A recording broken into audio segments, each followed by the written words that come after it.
Assalamualaikum warahmatullahi wabarakatuh. Perkenalkan, saya Diana Purnamasari, SST MTRT. Saya merupakan salah satu dosen di program studi Teknik Elektro Fakultas Teknik Universitas Trunojoyo Madura. Kualifikasi akademik saya adalah magister terapan di bidang teknik elektro dengan bidang keahlian di bidang telekomunikasi, khususnya pada area jaringan komunikasi data.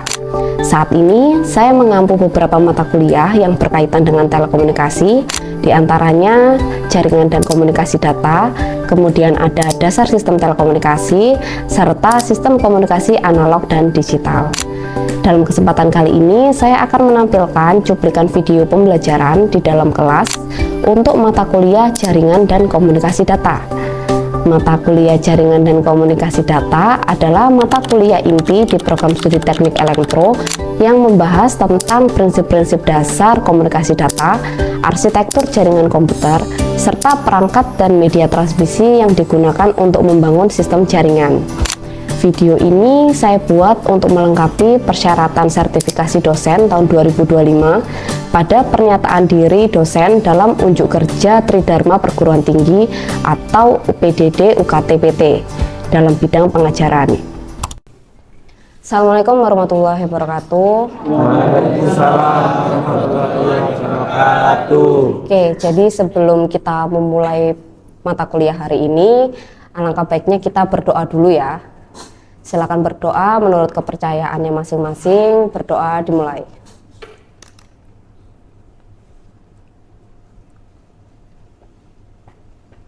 Oke, berdoa selesai. Oke. Jadi pada hari ini kita masuk ke mata kuliah jaringan dan komunikasi data. Kita masuk ke minggu keempat, yaitu tentang media transmisi. Nah, sebelumnya saya mau ngajak Mas Mbak untuk mengetahui arah pembelajaran yang harus kalian capai. Jadi di dalam mata kuliah jaringan dan komunikasi data ini ada capaian yang perlu kalian capai. Salah satunya adalah mahasiswa mampu menerapkan pengetahuan matematika, ilmu pengetahuan alam, teknologi informasi, dan keteknikan untuk menganalisis dan menyelesaikan permasalahan yang muncul dalam jaringan dan komunikasi data. Nah, dari CPMK itu diturunkan menjadi beberapa sub CPMK. Salah satunya adalah mahasiswa mampu menganalisis media transmisi dalam jaringan komunikasi. Jadi fokus kita hari ini itu adalah media transmisi. Oke, paham ya? Nah, kemudian dari sub CPMK itu untuk memberikan pemahaman kalian atau penilaian kalian, itu di sini ada 3 indikator kerja, yaitu ada ketepatan dalam menjelaskan jenis-jenis media transmisi, kemudian ketepatan dalam menganalisis karakteristik media transmisi dan penerapannya, serta di sini mengevaluasi kelebihan dan kelemahan penggunaan masing-masing media transmisi. Jadi 3 indikator ini itu adalah untuk menilai pemahaman kalian pada mata kuliah hari ini. Oke, paham ya? Oke, selanjutnya coba Mas Mbak lihat di slide di depan. Di sini ada tubuh seseorang. Tubuh seseorang itu terpasang beberapa sensor. Ada sensor detak jantung atau ECG, ada sensor tekanan darah atau blood pressure, ada sensor suhu atau temperatur, serta ada sensor gerak. Sensor gerak yang digunakan itu adalah akselerometer dan giroskop. Nah, masing-masing sensor ini jika dalam keadaan darurat, maka data-data dari sensor itu harus dikirimkan ke 3 pengguna. Di sini ada fisioterapi, ada keluarga atau kerabat terdekat, kemudian ada dokter. Pertanyaannya, gimana caranya data-data dari sensor itu sampai ke dokter? Ada yang bisa jawab? Permisi Bu, izin menjawab. Oke, silakan Mas. Mungkin sensor akan mengupload data melalui internet atau wifi, yang dimana dokter sebagai user tinggal mendownload untuk mendapatkan data dari sensor. Terima kasih. Oke, itu benar ya Mas ya. Jadi secara detailnya, konsep secara detailnya masing-masing sensor ini itu tidak dikirimkan satu persatu. Tapi mereka itu harus dikumpulkan dulu ke dalam perangkat pengumpul. Di sini itu adalah gateway. Contoh gateway dalam dunia nyata kita itu biasanya kita pakai smartphone. Itu paling gampang. Nah, gimana sih caranya data-data sensor itu bisa masuk ke dalam smartphone? Kita pakai yang namanya media transmisi jarak pendek. Contoh dari media transmisi jarak pendek itu ada Zigbee, ada Bluetooth, ada RFID, ada NFC, dan lain-lainnya. Oke. Kemudian dari smartphone itu bisa kita kirimkan ke internet, itu pakai yang namanya media transmisi jarak jauh. Jarak jauh itu kita bisa pakai WiFi, bisa pakai WiMAX, atau bisa pakai GPRS, atau jaringan seluler lainnya. Yang saat ini kita pakai ada 4G, ada 5G. Bahkan kedepannya kita bisa pakai 6G, seperti itu. Nah, kemudian dari internet untuk sampai ke dokter, di sini kita juga bisa pakai beberapa macam media transmisi. Ada yang pakai kabelan, langsung pakai kabelan dari ISP-nya, atau misalnya dari dokternya ini dia ambil atau download langsung dari webnya, jadi pakai WiFi seperti itu. Itu bisa kita pakai semuanya. Oke, kemudian dari jalur-jalur itu seperti WiFi, WiMAX, GPRS, Zigbee, Bluetooth, jalur-jalur inilah yang kita namakan media transmisi. Jadi pengertian media transmisi sendiri itu adalah jalur pengantar data dari pengirim, di mana di dalam contoh ini itu adalah data dari tubuh seseorang, data-data sensornya. Kemudian penerimanya di sini adalah dokter, kerabat, dan fisioterapi. Sampai sini ada yang mau ditanyakan? Permisi Bu, izin bertanya. Iya Mas, silakan. Bagaimana caranya kita tahu membedakan transmisi tersebut termasuk transmisi jarak jauh atau jarak pendek? Misal dalam jarak 1 km itu termasuk transmisi jarak jauh atau transmisi jarak pendek? Terima kasih. Jadi media transmisi jarak jauh atau jarak pendek untuk angka pastinya itu tidak ada. Jadi patokan pastinya itu kita di dalam komunikasi itu kita tidak ada tertulis oh ini harus sekian kilo misalnya kayak gitu, itu tidak ada. Tapi kita melihatnya itu dari masing-masing karakteristik dari device-nya atau medianya. Misalnya kita mau pakai Bluetooth. Bluetooth itu range-nya kalau kalian lihat di datasheet biasanya dia 10 meter. Atau misalnya mau pakai NFC. NFC kalau kalian cek di datasheet itu maksimalnya hanya 10 cm. Seperti itu. Ya. Kemudian ada lagi yang mau ditanyakan? Atau udah paham ya? Nah, oke, sekarang kita lanjut. Nah, di sini media transmisi itu terbagi menjadi 2 kategori, yaitu kategori guided atau terarah. Kemudian ada juga yang namanya unguided atau tidak terarah.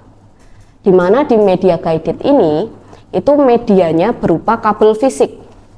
Oke. Kemudian sedangkan yang unguided ini adalah media yang wireless atau yang nirkabel. Dia bisa pakai udara atau ruang bebas. Oke.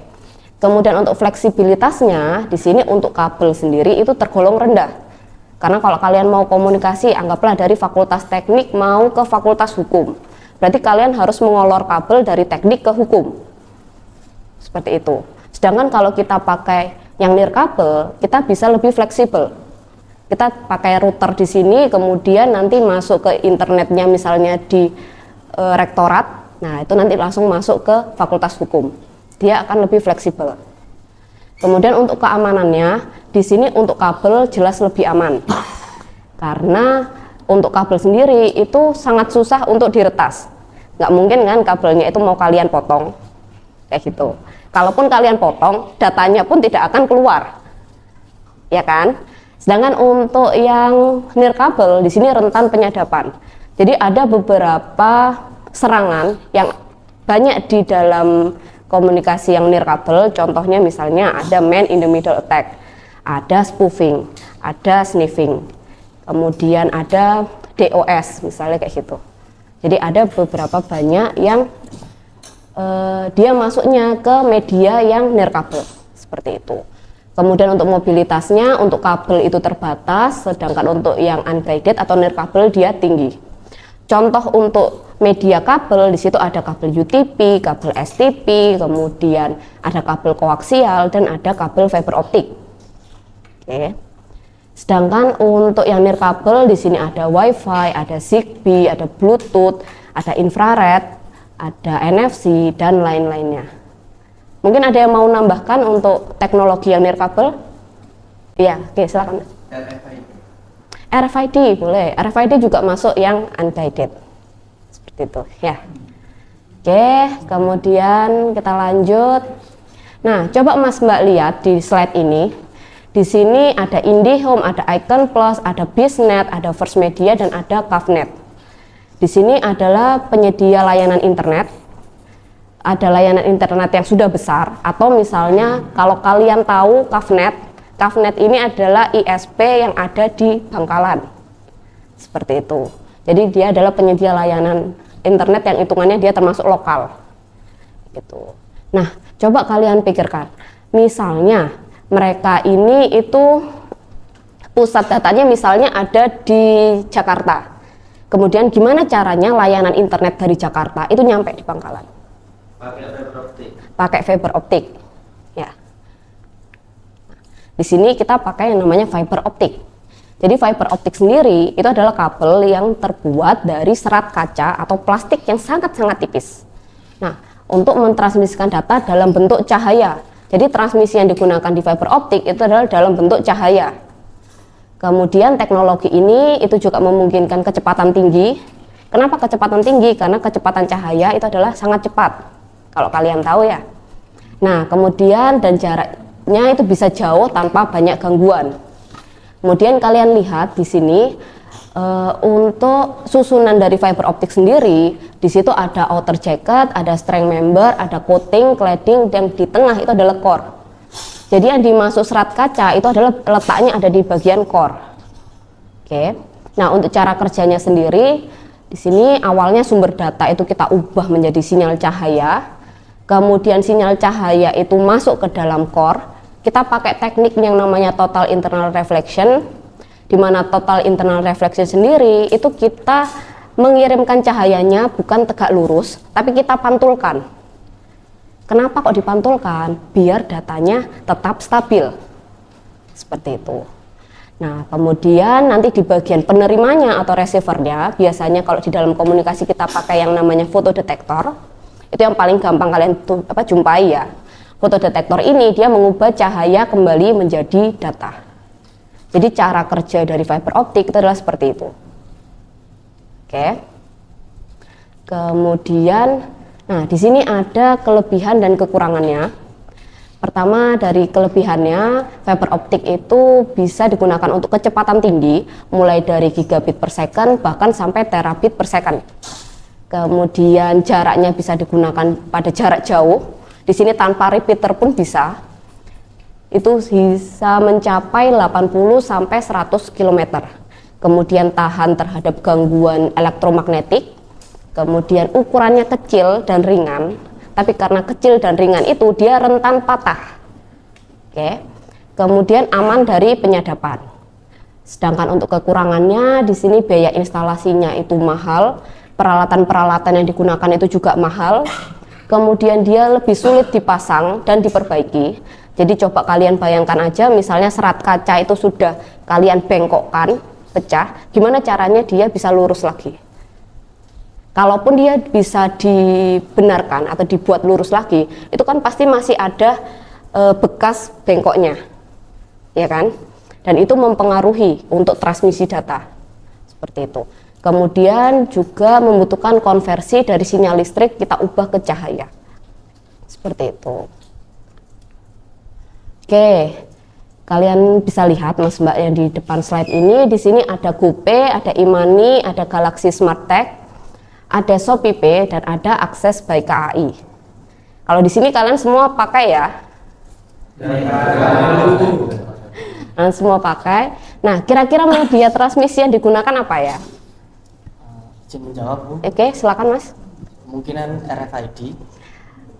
Hampir tepat. Jadi kalau RFID itu adalah komunikasi satu arah, tapi yang kita gunakan yang di depan ini yang dipakai GoPay, Imani, Smart Tag, Shopee Pay sama Akses, itu dia adalah komunikasi dua arah. Kira-kira ada yang bisa jawab? Bu, Oke, silakan Mas. Menjawab untuk komunikasi dua arah itu biasanya pakai NFC. Pakai NFC, benar. Nah, di sini NFC sendiri itu adalah Near Field Communication. Nah, NFC ini adalah bentuk upgrade dari RFID. Di mana NFC sendiri adalah RFID yang kita beri tambahan protokol sehingga dia bisa berkomunikasi dua arah. Seperti itu ya. Nah, NFC itu adalah media transmisi nirkabel dengan jarak yang sangat pendek. Di datasheet dia maksimal hanya 10 cm. Kemudian meskipun tidak menggunakan kabel, tapi komunikasinya dia cepat, aman, dan praktis. Nah, kalian cuma tinggal menempelkan atau mendekatkan perangkat kalian ke tag-nya saja. Seperti itu. Kemudian dalam komunikasi data, NFC itu termasuk jenis media unguided karena menggunakan gelombang elektromagnetik untuk mengirim data antar perangkatnya. Oke.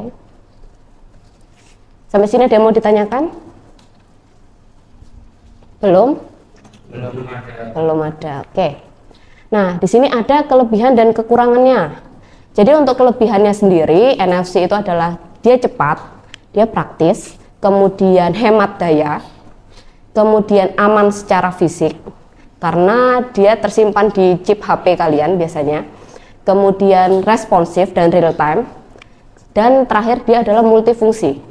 Nah, tapi kekurangannya karena jaraknya tadi atau dia termasuk media transmisi yang jarak pendek, maka jaraknya itu sangat dekat. Kita hanya bisa menggunakan ketika NFC dan tag-nya itu berdekatan. Oke. Kemudian kecepatan transfernya rendah, maksimum itu hanya sekitar 424 kilobit per second. Kemudian misalnya untuk RFID dia di bawahnya ini, malah lebih rendah lagi. Kemudian tidak semua perangkat itu memiliki fitur NFC. Dan tidak cocok untuk transfer data besar. Oke, jadi di sini sebelumnya saya mau cerita ya ke kalian ya. Di sini kan kalian melihat ada kekurangan bahwa NFC itu jaraknya sangat dekat. Jadi pada tahun 2022 saya dengan beberapa dosen elektro itu pernah membuat sebuah penelitian. Di sini kita mengkombinasikan antara NFC ini dengan teknik geofencing. Ada yang tahu teknik geofencing? Ada, Bu. Oke, silakan. Iya, Mas. Izin menjawab, Bu. Untuk teknik geofencing itu teknik yang biasanya digunakan untuk lokasi namun ada batasannya. Oke, jadi teknik geofencing itu memang teknik yang menggunakan GPS untuk membuat batas-batas virtual.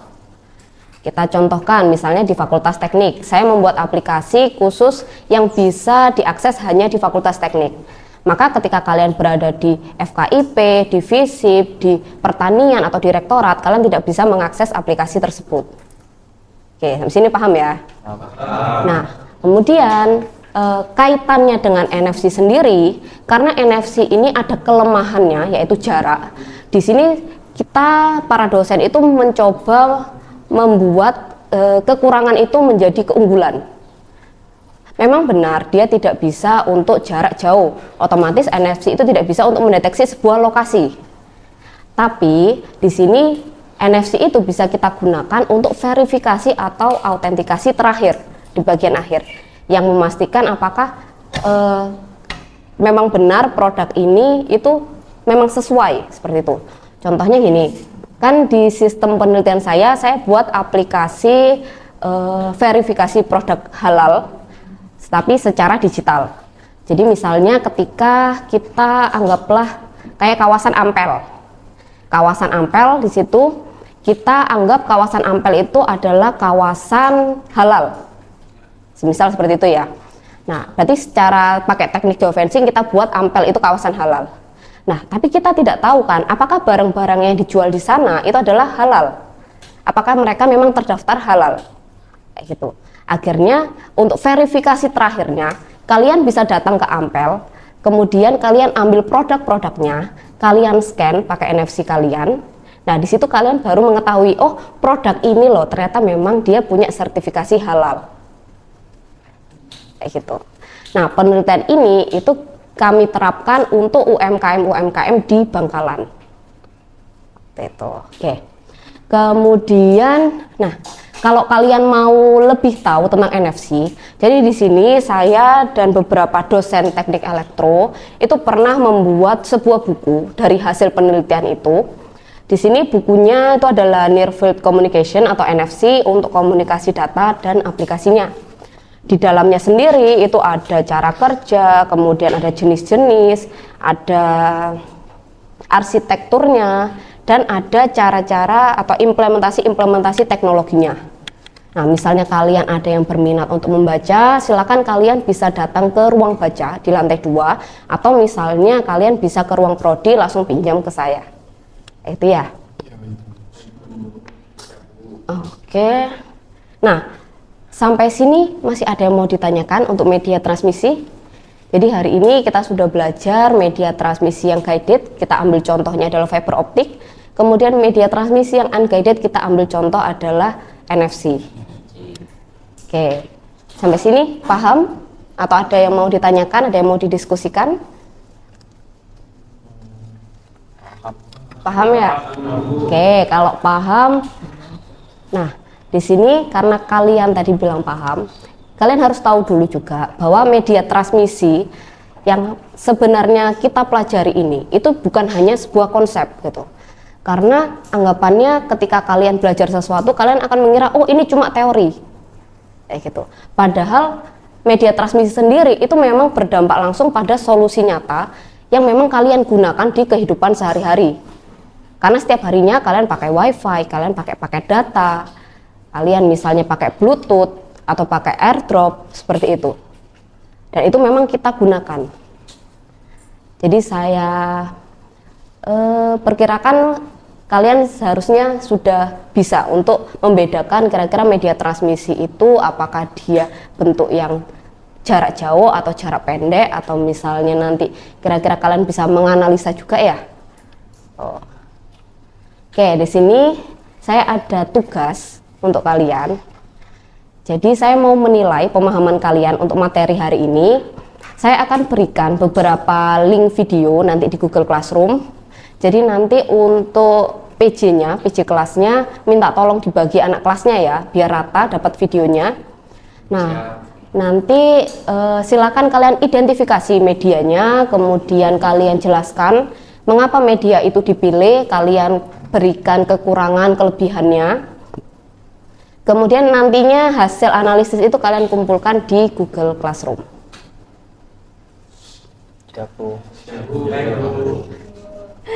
Oke, masih ada yang mau ditanyakan? Deadline-nya minggu depan. Ya, deadline-nya minggu depan. Oke, ada lagi? Sudah cukup. Oke, kalau sudah cukup, kita ketemu minggu depan. Silakan dikerjakan tugasnya. Saya akhiri. Assalamualaikum warahmatullahi wabarakatuh. Waalaikumsalam warahmatullahi wabarakatuh. Sekian video pembelajaran saya pada mata kuliah Jaringan dan Komunikasi Data. Saya ucapkan terima kasih atas perhatiannya. Wassalamualaikum warahmatullahi wabarakatuh.